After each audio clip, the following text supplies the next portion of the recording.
One moment you're following the road as it snakes between towering cedar and fir, the next the green closes in behind you, and the silence becomes something physical pressing in from all sides. For Jacob Gray, that silence would prove permanent. On April 6, 2017, 22-year-old Jacob Gray disappeared along Salt Duck Hot Springs Road in Washington's Olympic National Park. For over a year, no one could say where he had gone. Then, on August 10, 2018, his body was found in Hoh Lake, 15 miles from where his gear had been discovered 15 miles, and more than 5,300 feet higher. Jacob was no stranger to physical challenge. Raised in Santa Cruz, California, he'd grown up with the Pacific as his playground. He was a surfer, a builder's son, a young man who understood how to work with his hands. On April 5th, he set out from Port Townsend on a bicycle hitched to a fully loaded trailer, the kind of setup that made clear he intended to be self-sufficient for weeks, if not months. His route would take him toward the Daniel J. Evans Wilderness through Olympic National Park, and eventually eastward across the country. By the next day, the plan had derailed. His bicycle trailer and most of his belongings were found 6.5 miles up Salt Duck Hot Springs Road, a two-lane stretch named for the Quileute word for sparkling waters. There were odd details. A bow lay on the ground. Arrows were stuck into the earth, some protruding from the trailer itself. But Jacob was gone. The bicycle had its own history. It was a promotional prize won years earlier by his father Randy at a contractor's show. Jacob had modified it himself, adding a hand-cut plywood rack behind the seat, securing 2 milk crates side by side. It wasn't sleek, but it was practical, like a pickup truck, Randy would later say. His gear came from thrift and ingenuity. From the Goodwill store in Port Townsend, he'd picked up wool blankets, pots and pans, a toolbox, a stove, a deck of cards, a Bible, a tent fuel bottles, dehydrated meals, first aid kits, carabiners climbing crampons, a sleeping bag, tarps, rope, and bungee cords, and notably a bow with a quiver of arrows. It was a setup meant to withstand the elements. Early April in the Olympics is brutal. The rain falls in cold sheets and the rivers churn with snowmelt. Temperatures swing dangerously low at night. The terrain, a tangle of roots, cliffs, and slick moss, punishes even seasoned hikers. Jacob knew the risks. He thrived in wild conditions. His father recalled mornings when even if the surf was blown out, they'd grab coffee and sit at the beach just to watch the sunrise. Jacob's bond with water was elemental. Witness sightings offered a thin thread. On April 5th, a man reported seeing Jacob twice, once in Indian Valley, later along Crescent Lake. At 1 a.m. on April 6th, the woman saw a man with a red trailer climbing Fairholme Hill. Later that morning, she passed him again, riding up Salt Duck Hot Springs Road 2 miles from Highway 101. That afternoon, she saw the trailer alone on the roadside, its red and yellow colors glaring against the green forest. It sat just 10 yards from the road, 20 from the river, a poor choice for a hidden camp. She took a quick photo. Ranger John Bowie noticed the bike too. At first he thought little of it. Cyclists often left rigs while hiking to the hot springs. But the scene had peculiarities. A tarp was spread out, gear arranged around it, and 4 arrows were planted in the ground in a precise east-west line. Still, without a missing person report, there was no immediate cause for alarm. By late afternoon, Bowie's unease grew. A call came over the radio. Got a bicycle off Salt Duck Road, mile marker 7. Can't find anyone around it. The caller mentioned a little character on the back of the rig. It didn't look crashed. It looked placed. When Bowie reached the spot, he braced for a wreck. Instead, he found the bike and trailer in perfect condition. The gear was dry, intact, ready for use. And yet Jacob was gone. The next day brought the first real clue: Jacob's wallet, his ID, and a folded sheet with phone numbers. Ranger Ray called Mallory Gray, Jacob's sister. Her reaction was instant: call our parents. Jacob's profile didn't fit the pattern of a typical disappearance in the park. He was young, fit, experienced, and heavily equipped. 15 miles later, when his body would be found, he'd still have some of his gear. That raised questions. Why leave most of it behind? Why travel so far on foot into higher, more punishing ground? The initial search turned up nothing. The bike remained the only tangible anchor point. The rangers speculated he might have gone to the river for water and slipped into its sub-40-degree current. They'd searched the river once summer lowered the water levels. But for Jacob's family, that was too long to wait. By Friday, April 7th, the Gray family's anxiety had shifted into a state of raw urgency. The bike's position so close to the river yet untouched gnawed at everyone. The forest around Salt Duck Hot Springs Road was breathtaking, but in the spring it was also merciless. Wide, moss-covered trunks stood like sentinels along the road, the air heavy with the scent of rain-soaked earth. The river ran swift and opaque, its surface hiding the tangle of rocks and fallen logs beneath. That day, Ranger Ray stumbled upon something that removed all lingering doubt about whose rig it was: Jacob's wallet, his California ID inside, and a list of phone numbers carefully folded in a pocket. The find was a relief. In one sense, they could now connect directly with his family, but it also deepened the concern. It meant Jacob had left behind not just his gear, but also his identification. In the wilderness, that was unusual and worrying. Ray called Mallory Gray Jacob's sister. She didn't hesitate. "You need to call our parents right now," she said. "They'll come. We'll all come." Her voice carried both command and fear, as though she already sensed the road ahead would not be easy. Back in Santa Cruz, Randy Gray, Jacob's father, was in the middle of a workday. He put down his hammer, dropped his gun, and without a second thought threw his wetsuit into his truck. The rangers had told him the bike was near the river. Years of surfing dangerous breaks had given him an instinct for water. And the instant he heard that detail, he knew the search would include swift currents and dangerous footing. Mallory was ready in minutes. They met, loaded the truck, and began the 1,000-mile drive north. Randy drove through the night, his mind fixed on the image of his son out there somewhere, possibly cold, wet, and waiting for help. In Oregon, a state trooper clocked him at 100 miles per hour. When Randy explained, the officer waved him on. "I'm not the last cop to not give you a ticket. Just be careful." 5 days had passed by the time they arrived at Olympic National Park. In those 5 days, the bike and gear had remained exactly where they'd been found. Jacob's mother, Laura, and other family members flew into SeaTac, then drove straight to the park. What they expected was a coordinated search effort, rangers fanning out into the backcountry, helicopters overhead, dog teams working the trail. What they found instead was near stillness. No ranger-assisted search had been launched. The explanation came quickly and hit hard. National parks operate like sovereign territories. Outside search and rescue teams, including county sheriff's departments and specialized units, cannot simply walk in. They have to be formally requested by park officials. In Jacob's case, no such request had been made. The jurisdictional divide made the situation even more surreal. Jacob's bike was discovered 40 feet from the Solduke River. The waterway at its high mark was about 40 feet wide.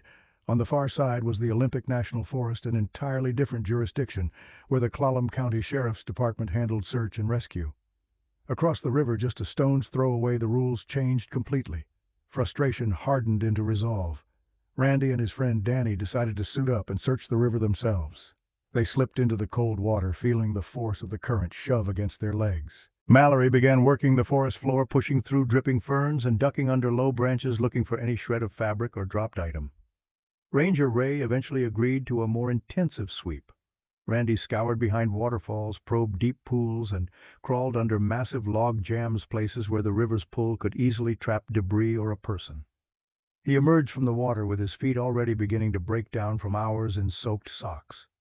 The Pacific Northwest's wet season is brutal that way. Even the toughest skin will blister and split. What baffled the family was the absence of additional resources. The park had not called in dog teams. They had not requested helicopters from Whidbey Island Naval Air Station, a resource often used in past searches. The Coast Guard station in nearby Port Angeles was never contacted. Time is everything in a search and rescue operation.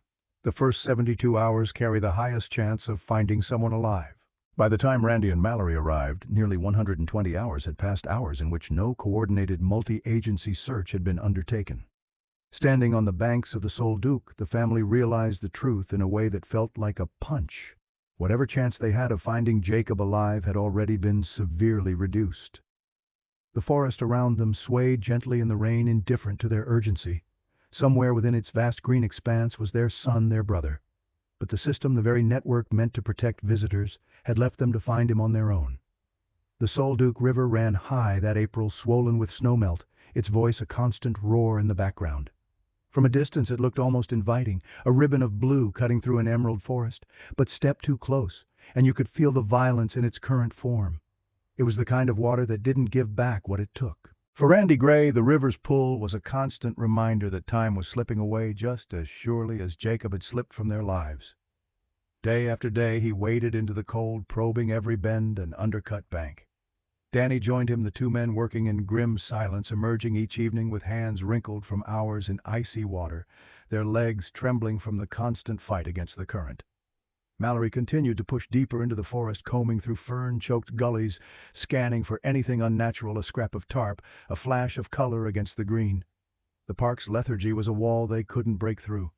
Officially, rangers cited staffing shortages, jurisdictional issues, and competing emergencies. Within the week of Jacob's disappearance, a plane had gone down in the park and another visitor had vanished elsewhere on its vast grounds. In a park 200,000 acres larger than Yosemite with only a fraction of the staff, each new emergency stretched the already thin resources thinner still. Unofficially, it felt to the Grays like their search was being treated as optional. Randy had worked with enough tradesmen to recognize when someone was simply going through the motions. The park's failure to request outside agencies, the Coast Guard in Port Angeles, helicopters from Whidbey Island, specialized dog teams, was a decision he couldn't understand. Every hour lost was another mile Jacob could be from where they were looking. The forest didn't make it easy. The Olympic Peninsula's temperate rainforest is one of the wettest places in the continental United States. Massive spruce and cedar trees block out the sky. Moss hangs in curtains from their limbs. Fallen trunks form slippery barriers, forcing searchers to detour or crawl. Even the air feels thick, saturated with moisture, heavy with the scent of decay and wet earth. And then there was the sheer size of the search area. Sol Duke Hot Springs Road runs deep into the park, branching off into trails that climb into the Daniel J. Evans Wilderness. Beyond that, the terrain steepens, climbing toward the ridgelines that hem in the Hoh River Valley.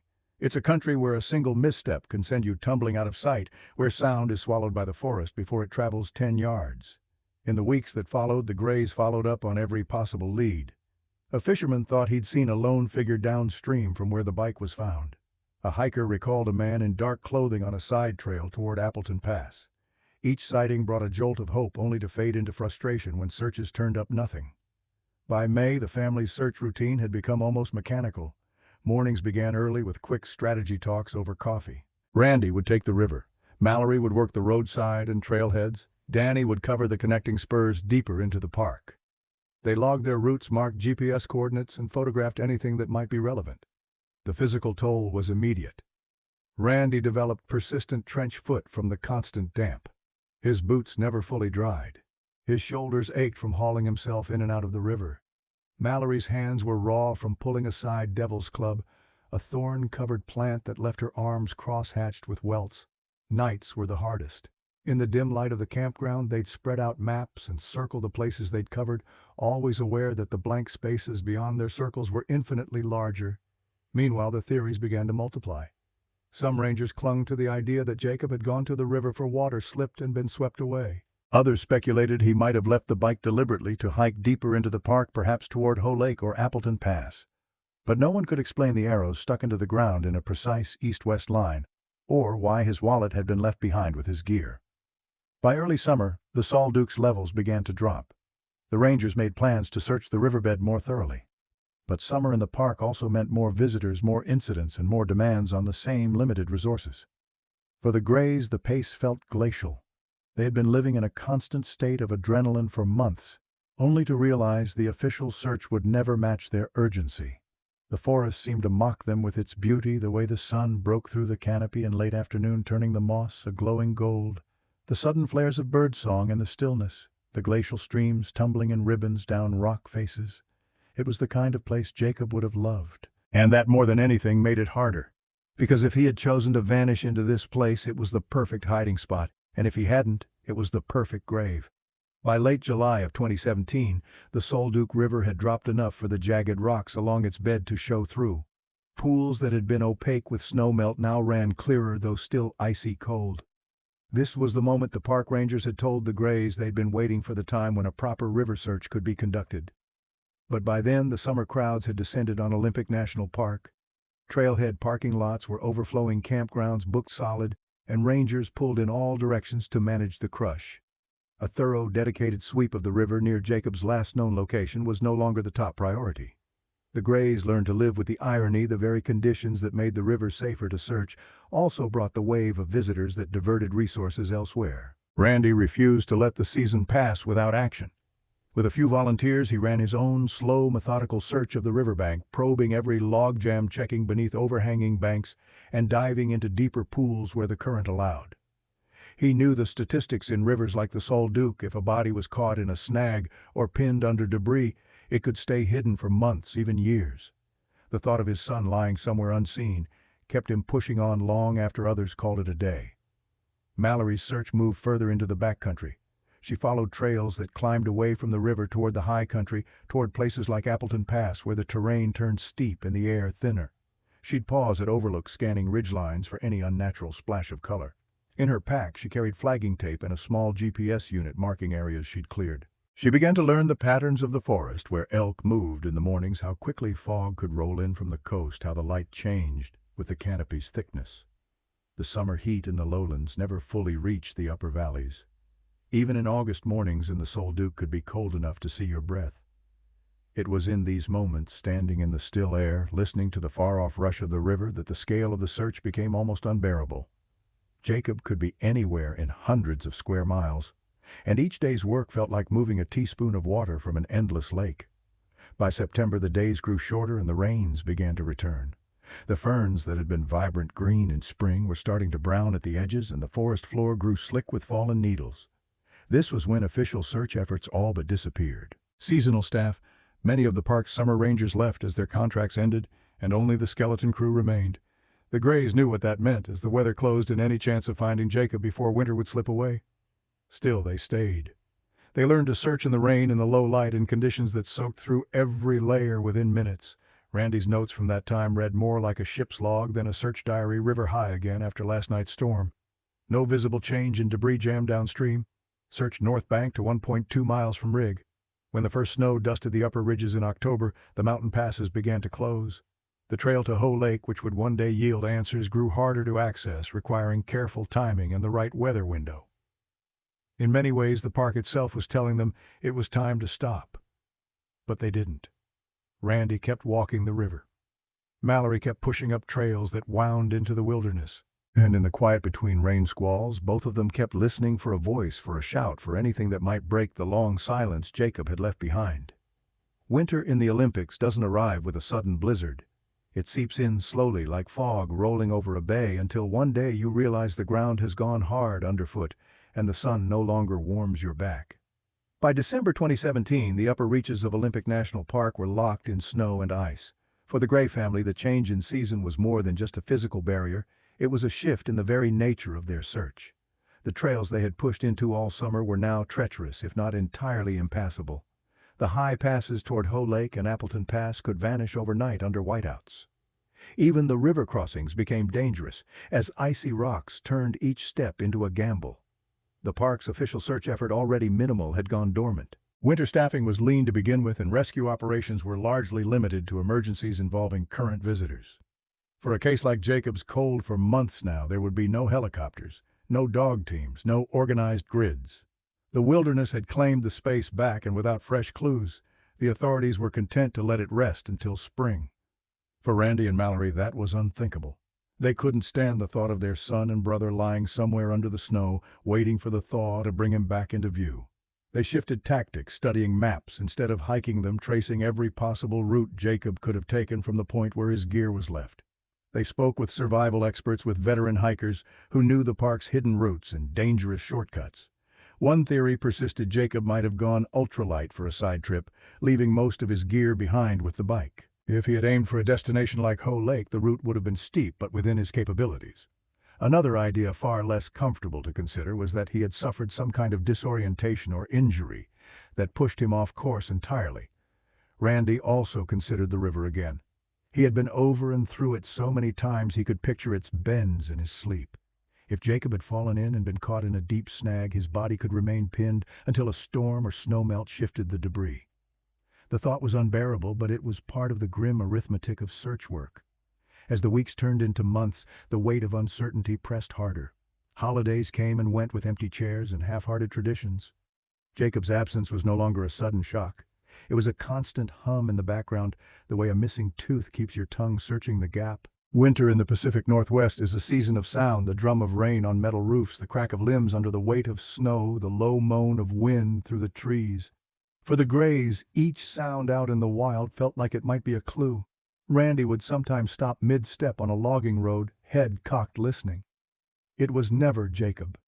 By February 2018, they were counting down to spring, to the moment when the snow lines would retreat and the high country would open again. They had no way of knowing that 6 months later a trail crew would stumble upon what they had been looking for, not near the river, but far above it, in a place few had thought to search. But until then, winter had to be endured. On August 10, 2018, more than 16 months after Jacob Gray vanished from the roadside along Salt Duck Hot Springs Road, the call came in. It was from a trail crew working in the Daniel J. Evans Wilderness, a part of Olympic National Park known for its high alpine lakes and remote rugged terrain. They had been maintaining a section of trail near Hoh Lake, a turquoise pool of snowmelt tucked into a basin at 300 feet.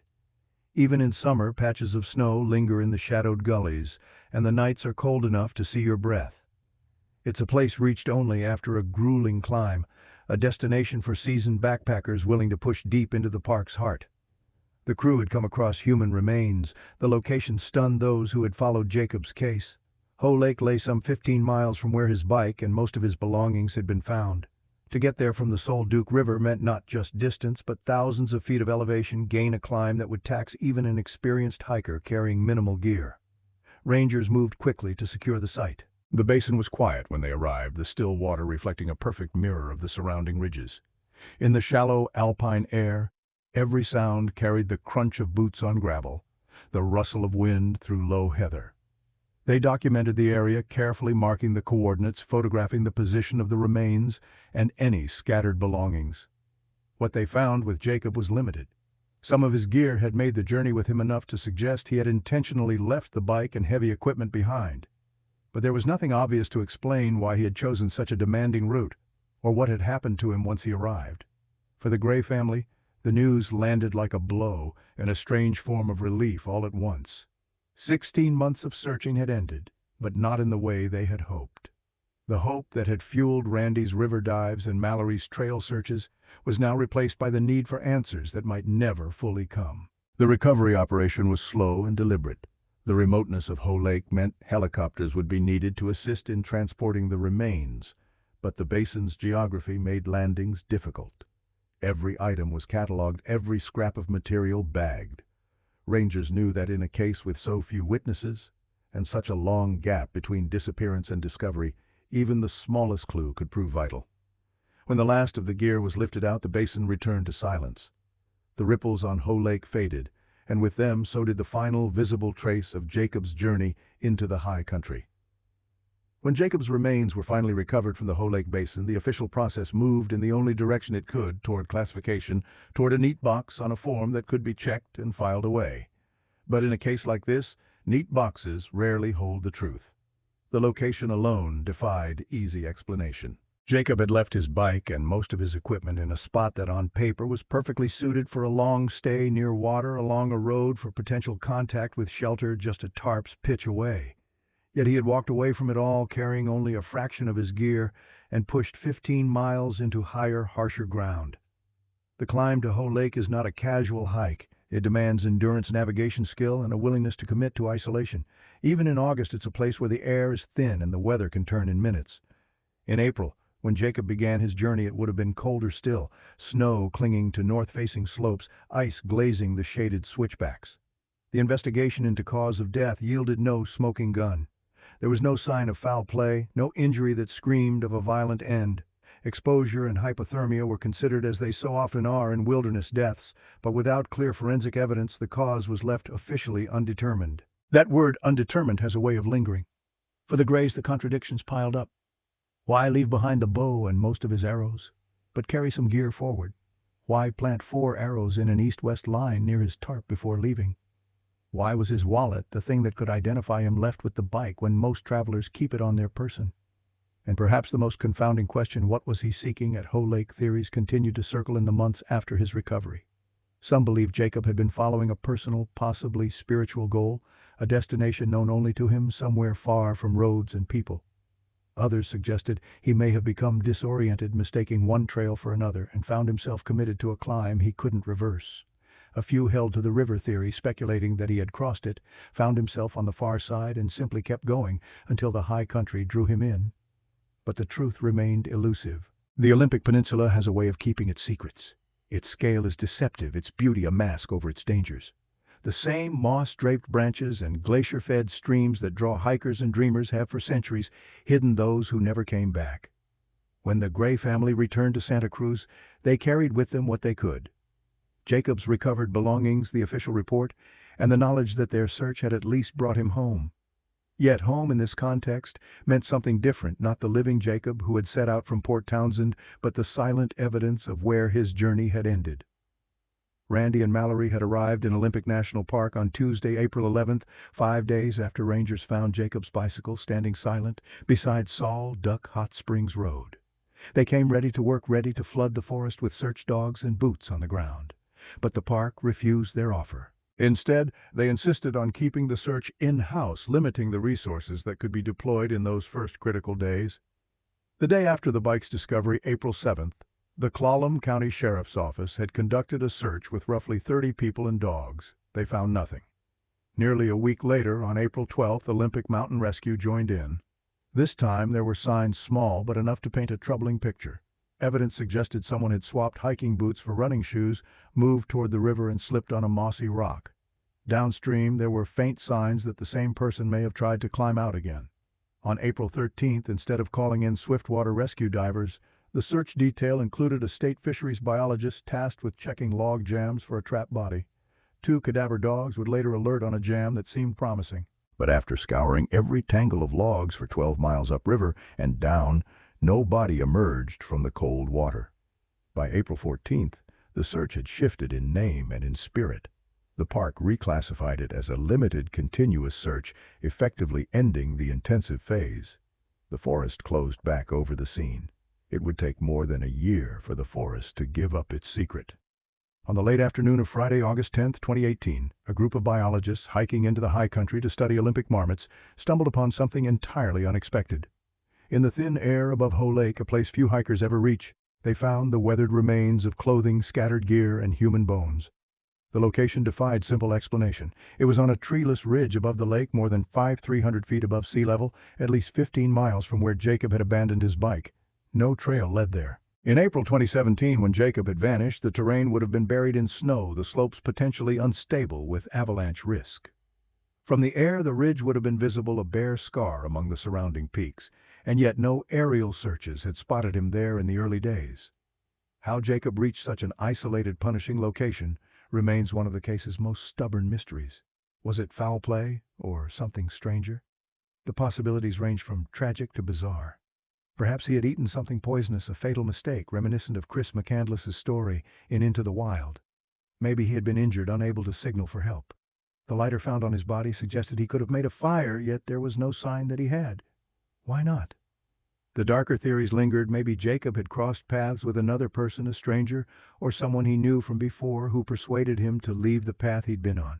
Whether through accident, manipulation, or intent, that encounter could have led him into terrain that offered no way back. The truth is that we will almost certainly never know.